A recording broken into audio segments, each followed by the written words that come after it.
Chris Nielsen America के एक doctor है। एक दिन वह एक कार दुर्घटना से घायल हो जाता है। उसे तुरंत अस्पताल ले जाया जाता है, लेकिन तब तक बहुत देर हो चुकी होती है। क्रिस को मृत घोषित कर दिया गया है। उसकी आत्मा उसके शरीर से निकलती है, लेकिन वह अभी भी नहीं जानता है कि पृथ्वी पर उसका जीवन समाप्त हो गया है। बाद में वह घर पहुंचता है और अपनी पत्नी को रोता हुआ पाता है। वो उससे पूछने की कोशिश करता है कि क्या हुआ, लेकिन अजीब तरह से वह उसे कोई जवाब नहीं देती। तब अंत में क्रिस को पता चलता है कि वह अभी सिर्फ एक आत्मा है। अपनी मृत्यु को गले लगाने के बाद अगले ही सेकंड वो स्वर्ग में जाग जाता है। रंग बिरंगे फूलों, गौरवशाली पहाड़ों और उसके जैसे दयालु लोगों से भरा हुआ क्रिस इस जगह की सुंदरता से चकित है। कुछ दिनों बाद उसकी पत्नी की भी मृत्यु हो जाती है और क्रिस कुछ हद तक खुश हो जाता है, यह विश्वास करते हुए कि वे फिर से मिलेंगे। हालांकि वह वास्तव में अपने जीवन में कुछ गलत करने के लिए नरक में जाती है। अपनी प्यारी पत्नी को वापस लाने के लिए बेताब क्रिस स्वर्ग के सबसे बुद्धिमान व्यक्ति की मदद लेता है और नरक की यात्रा करता है। पहुंचने पर उसे पता चलता है कि उस स्थान को वास्तव में नर्क क्यों कहा जाता है। जलते जलपोतों से भरे हुए, जमीन के अंदर फंसे अपने शरीर के साथ आत्माएं और उदास कमरे जहां खुशी का एक औंस भी मौजूद नहीं है। क्रिस अपनी रीढ़ की हड्डी के नीचे कपकपी के साथ अकेला छोड़ दिया गया है। अब उसके पास अपनी पत्नी को खोजने के लिए केवल 3 मिनट हैं, नहीं तो वह हमेशा के लिए वीरान जगह में फंस जाएगा। इसके बाद हमें कुछ दशक पहले लिया जाता है, जहां क्रिस अभी भी जीवित है। एक दिन स्विट्जरलैंड में छुट्टी के दौरान वह एनी कॉलिंस नाम के एक कलाकार से मिलता है, जब उनकी नाव गलती से एक दूसरे से टकरा जाती हैं। दोनों ने जल्दी से इसे हिट कर दिया और यह मुठभेड़ अंततः एक शादी में बदल जाती है। दंपति के 2 बच्चे इयान और मैरी हैं, और पूरा परिवार एक खुशहाल और सुंदर जीवन जीता है। इसके बाद फिल्म भविष्य में 17 वर्षों तक तेजी से आगे बढ़ती है। परिवार हमेशा की तरह करीब है और उनका बंधन अटूट है। एक दिन उन सभी को बगीचे में खेलते हुए देखा जा सकता है, जिनमें चिंता के कोई लक्षण नहीं हैं। हालांकि जैसा कि वे कहते हैं, सभी अच्छी चीजों का अंत होना चाहिए। एक दुर्भाग्यपूर्ण दिन पर जब बच्चे कॉलेज के लिए जाते हैं, वे एक भयानक दुर्घटना के साथ मर जाते हैं।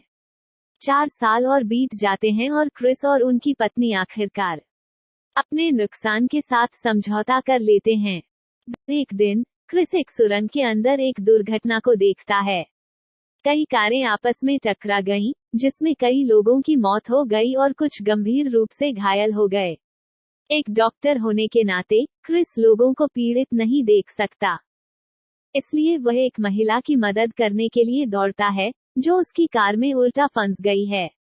दुर्भाग्य से जैसे ही वह मदद करने की कोशिश कर रहा होता है, एक अन्य कार उड़ती हुई आती है और उससे टकरा जाती है। क्रिस की आत्मा के शरीर छोड़ने के बाद एक अज्ञात आवाज उससे बात करती है और उसे साथ रखती है। क्रिस का मानना कि आवाज उस डॉक्टर की है जो उसका इलाज कर रहा है, लेकिन हकीकत में उसे अस्पताल में पहले ही मृत घोषित कर दिया गया है। फिर वह अपने घर जाता है, जहां उसके कुत्ते उसे नोटिस करते हैं और भौंकने लगते हैं। हालांकि उसकी विधवा पत्नी के लिए ऐसा नहीं कहा जा सकता है। एनी और अन्य शोकग्रस्त लोग इस बीच अदृश्य व्यक्ति क्रिस को सूचित करता है कि उसकी मृत्यु हो गई है, लेकिन बाद वाला इस पर विश्वास करने से इनकार कर देता है। यह साबित करने के लिए कि वह झूठ नहीं बोल रहा है, वह व्यक्ति आंशिक रूप से खुद को प्रकट करता है और उल्लेख करता है कि उसे केवल पूर्ण रूप से देखा जा सकता है जब क्रिस अंत में अपनी मृत्यु को स्वीकार करता है। कुछ समय बाद क्रिस अपनी पारिवारिक तस्वीरों को देखना शुरू करता है। यह उसे उस समय की याद दिलाता है जब उनके कुत्ते केटी को एक लाइलाज बीमारी हो गई थी और उन्हें उसे नीचे रखना पड़ा था। मैरी पूरी तरह से इसके खिलाफ थी और परिवार को यह समझाने में मुश्किल हो रही थी कि वे केटी को उसके दुख से बाहर निकालना चाहते हैं। क्रिस उस समय को भी याद करता है जब वह और इयान एक जंगल के अंदर जॉगिंग पर गए थे। वहां उसने अपने बेटे को खबर दी कि वे उसे एक नए स्कूल में ट्रांसफर कर रहे हैं।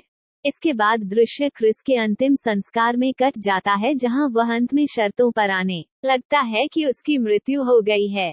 चर्च में वह फिर से उससे बात करने की कोशिश करता है लेकिन असफल रहता है। हालांकि एनी जब उसके करीब होती है तो उसे एक अजीब सी अनुभूति होती है। बाद में घर पर क्रिस ने देखा कि एनी ने अपनी शादी की सालगिरह के लिए पेंटिंग बनाई थी, जिस दिन क्रिस की मृत्यु हुई थी। पेंटिंग एक पहाड़ी परिदृश्य को दर्शाती है जहां दोनों सेवानिवृत्ति के बाद रहने की योजना बना रहे थे। अपने बेडरूम में क्रिस एनी को अपनी मौत से निपटने के लिए एक पत्रिका लिखते हुए देखता है, लेकिन यह दुख से त्रस्त एनी की मदद करने के लिए कुछ नहीं कर रहा है। क्रिस उस पर दया करता है और उसे यह बताने का फैसला करता है कि वह अब भी उसके साथ है। वो उसका हाथ पकड़ता है और उसे एक कलम से चलाता है। यह क्रिस है, मैं अब भी अस्तित्व में हूँ, यह कहते हुए उसे एक संदेश लिखने के लिए कहता हूँ।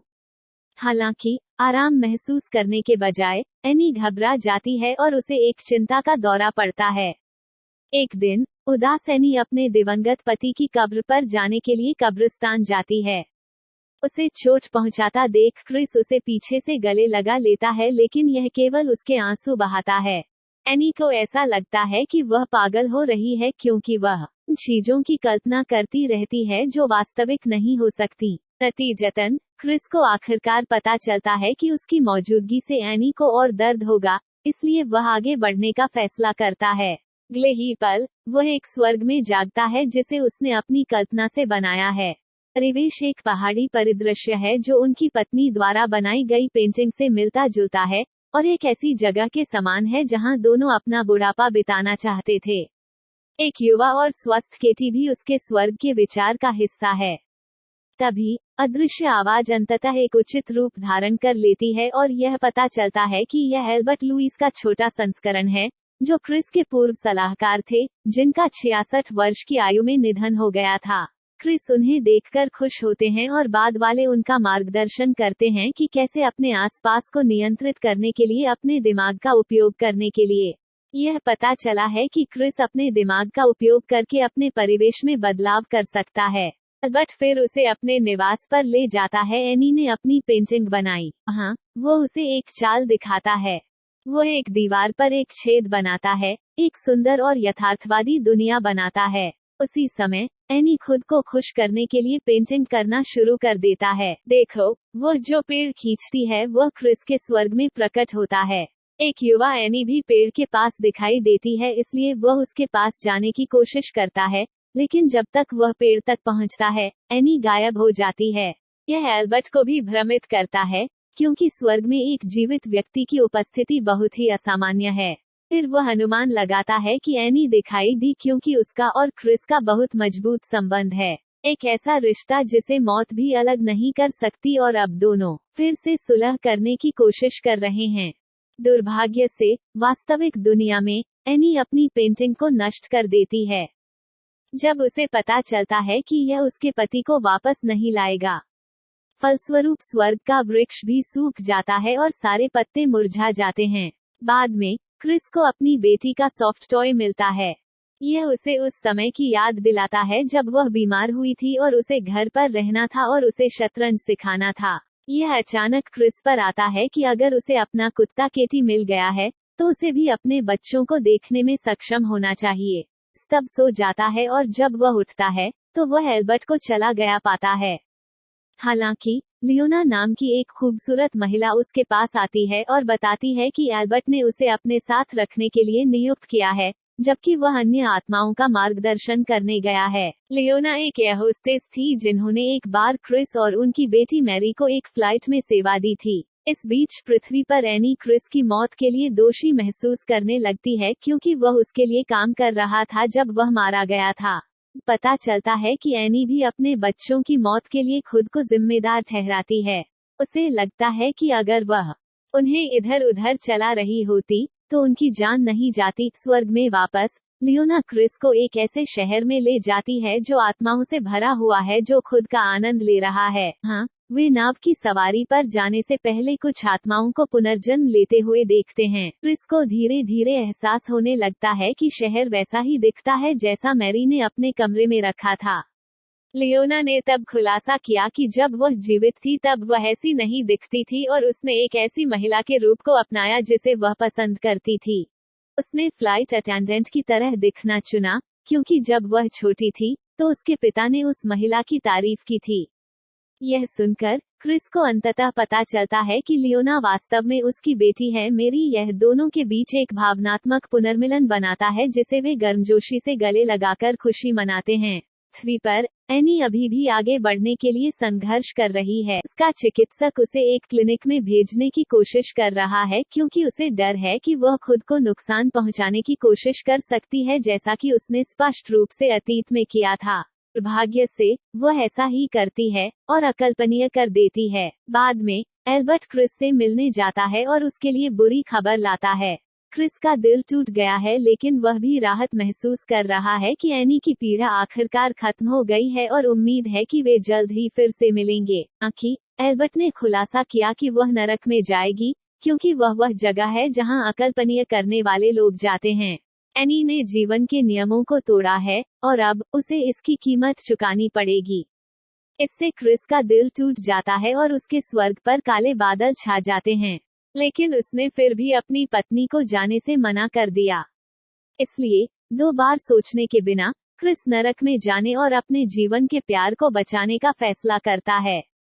एल्बर्ट उसे इसके परिणामों के बारे में चेतावनी देता है, लेकिन क्रिस चरणबद्ध नहीं है। वह किसी न किसी तरह से एनी के साथ फिर से जुड़ने पर अड़ा हुआ है। उसके जुनून और दृढ़ संकल्प को देखते हुए एल्बर्ट अंततः अंदर आता है और उसे ट्रैका के पास ले जाता है, जो एकमात्र व्यक्ति है जो उन्हें नरक में नेविगेट करने में मदद कर सकता है। ट्रैका मदद करने के लिए सहमत हो जाता है, लेकिन वह क्रिस को चेतावनी देता है कि अगर उन्हें एनी मिल भी जाती है तो भी इसका कोई फायदा नहीं होगा, क्योंकि वह पहले ही अपनी सारी यादें खो चुकी है। सभी भी कोशिश करने पर जोर देता है, इसलिए वह एल्बर्ट और ट्रैकर नरक के समुद्र के पार एक नाव पर अपनी यात्रा शुरू करते हैं। घंटों की यात्रा के बाद अचानक एक जंगली तूफान नाव को हिला देता है और पानी में खोई हुई आत्माएं उन पर इकट्ठी हो जाती हैं।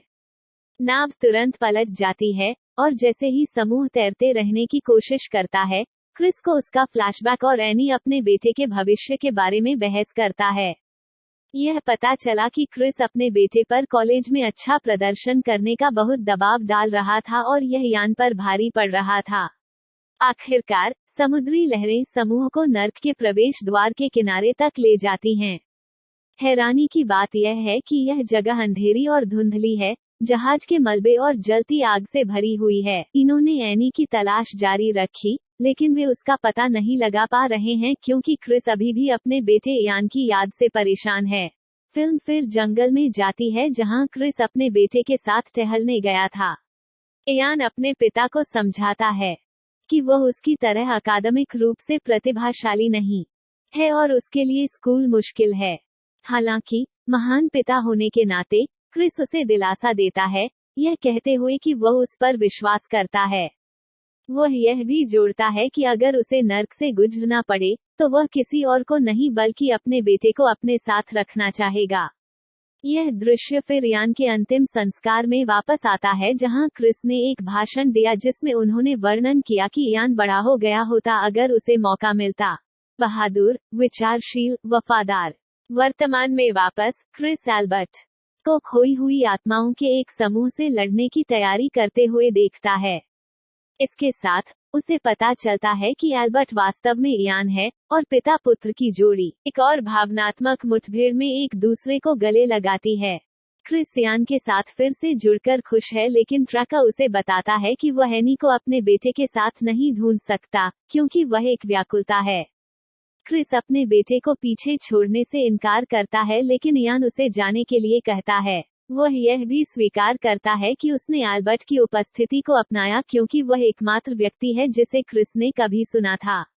अलग होने से पहले, जैसे उसने अपने दोनों बच्चों की मृत्यु के बाद अपने पिता से अपनी मां की देखभाल करने के लिए कहा था। बाद में जैसे ही द ट्रैकर और क्रिस एक लिफ्ट को नरक में ले जाते हैं, बाद वाले यान द्वारा बताई गई सभी चीजों के बारे में सोचने लगते हैं। यह तब पता चला कि यान और मैरी की मृत्यु के बाद एनी ने अकल्पनीय करने की कोशिश की और उसे एक मानसिक अस्पताल में भर्ती कराया गया। इस दौरान जोड़े की शादी अब तक के सबसे निचले स्तर पर आ गई, इसलिए एनी ने तलाक की मांग की। वर्तमान में वापस क्रिस और ट्रैका अंततः अपने गंतव्य तक पहुंच जाते हैं, जहां फर्श डरावने चेहरों से भरा होता है जो अपने प्रियजनों को बुलाते हैं। थोड़ा इधर उधर देखने के बाद क्रिस आखिरकार अपनी पत्नी का चेहरा ढूंढ लेता है। वो उसके पास दौड़ता है, लेकिन अंत में फर्श पर और एक झील में एक छेद के माध्यम से गिर जाता है। हालांकि वह तैरने में सफल हो जाता है और उसे पता चलता है कि वह कहाँ है। यह उनके सपनों के घर का एक काला और दुस्वप्न संस्करण है। ट्रैका बताता है कि घर एनी द्वारा खुद पर लगाए गए अपराध का एक प्रतिनिधित्व है। वह यह भी बताता है कि वह असली एल्बर्ट है, और क्रिस को चेतावनी देता है कि अगर वह कुछ मिनटों से अधिक समय तक एनी के साथ रहता है, तो वह स्थायी रूप से नर्क में फंस सकता है। अब वह अपनी पत्नी को अंतिम विदाई दे सकता है। ट्रैका के कमरे से जाने के बाद क्रिस एनी के पास जाता है, लेकिन जैसा कि अपेक्षित था, वह उसे नहीं पहचानती। इसलिए वह एक पड़ोसी होने का दिखावा करता है जो उसकी कला की प्रशंसा करता है। एनी उसका स्वागत करती है और उसकी गुम पेंटिंग के लिए अपनी चिंता व्यक्त करती है। इसे सही अवसर के रूप में लेते हुए क्रिस उसे सांत्वना देना शुरू कर देता है, और यहाँ तक अपने जीवन की एक घटना से उसका ध्यान भटकाने की कोशिश करता है। फ्लैशबैक में क्रिस मानसिक अस्पताल में एनी से मिलने जाता है। डॉक्टर एनी का पुनर्वास करने में विफल रहे हैं, इसलिए क्रिस उसे बताता है कि उसने आखिरकार उसे सामान्य होने के लिए मजबूर करने की कोशिश करना बंद करने का फैसला किया है। वह कहता है कि भले ही उसे इस तरह देखने के लिए उसे बहुत दर्द होता है, वह उसे तब तक रहने देना चाहता है जब तक वह खुश है। हालांकि जैसे ही क्रिस जाने के लिए आगे बढ़ता है, एनी उसे रोकता है और उल्लेख करता है कि वह अपने सामान्य जीवन में वापस जाना चाहती है। वर्तमान में वापस एनी को लगता है कि यह एक मार्मिक कहानी है, लेकिन ज्यादा प्रतिक्रिया नहीं देती है। फिर वह अपने परिवार को फिर से देखने में अपनी रुचि व्यक्त करती है, इस बात से अनजान कि उसका पति ठीक उसके सामने है। इससे क्रिस को पता चलता है कि वह चाहे कुछ भी कर ले, वह कभी भी अपनी पत्नी को वापस नहीं पा सकेगा। इसलिए वह जाने से पहले उसे कुछ अंतिम शब्द बताने का फैसला करता है। वह उन सभी चीजों के लिए माफी मांगता है जो वह उसे कभी नहीं देगा, और हर बार उसने उसे विफल कर दिया। उसने उसके लिए जो कुछ भी किया उसके लिए वह उसका धन्यवाद भी करता है। क्रिस के जाते ही एनी आंसू बहाती है, लेकिन पता चलता है कि उसने वास्तव में उसके साथ नरक में रहने का फैसला किया है। वह एल्बर्ट के पास जाता है और उसे अकेले लौटने का निर्देश देता है, यह कहते हुए कि स्वर्ग वह है जहां उसकी पत्नी है। वह एल्बर्ट से अपने बच्चों की देखभाल करने का भी अनुरोध करता है। इसके बाद क्रिस घर में फिर से प्रवेश करता है और एनी के लिए अपने प्यार का इजहार करता है, यह कहते हुए कि वह नरक में अनंत काल तक रहेगा यदि उसे अपनी पवित्रता वापस पाने के लिए यही करना होगा। क्रिस के ये शब्द कुछ समानांतर हैं जो उसने मानसिक अस्पताल में एनी से कहा था, और इस वजह से वह अपनी यादें वापस ले लेती है। हालांकि क्रिस के लिए बहुत देर हो चुकी है, क्योंकि वह पहले से ही बहुत लंबे समय तक नरक में रहा है। वो अब इसका हिस्सा बन गए हैं। हैरानी की बात यह है कि जब क्रिस अपनी आंखें खोलता है, तो वह खुद को एक बार फिर स्वर्ग में पाता है। यह पता चला कि वह बहुत शुद्ध और नरक के लिए अच्छा था, इसलिए उन्होंने उसे अस्वीकार कर दिया और उसे वापस स्वर्ग भेज दिया। एनी भी वहां मौजूद है, और बच्चे भी। फिल्म एक छोटे लड़के की खिलौना नाव के साथ समाप्त होती है, जो गलती से एक छोटी लड़की से संबंधित एक से टकरा जाती है, ठीक उसी तरह जैसे कि क्रिस और एनी स्विट्जरलैंड में मिले थे। वीडियो को लाइक करें और चैनल को सब्सक्राइब करें।